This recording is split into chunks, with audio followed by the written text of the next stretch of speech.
Good day to all employers. My name is Joanne Lee Kilat, 40 years old, married. I was born on July 20, 1984. I live in Purok Pine Tree, Barangay Maygawayan, Kalinan, Davao City.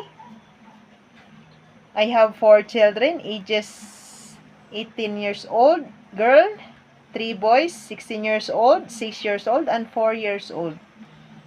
My hobbies are cooking, singing, and dancing. My highest educational attainment is 2 years in college, Bachelor of Elementary Education.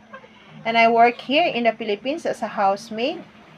I am serving 6 members of the family, including the elderly, 86 years old, and children ages 8 years old, 6 years old, and 4 years old.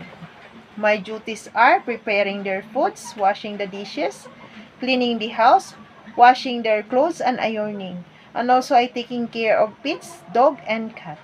And I have a lot of experiences taking care of newborn baby, toddler, and children.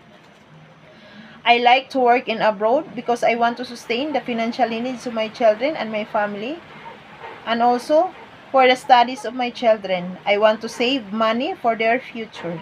And to my future employer, please hire me because I am honest, hardworking, and trustworthy. And I promise if you give me a chance, I will do my very best and to finish my 2 years contract. Thank you and God bless.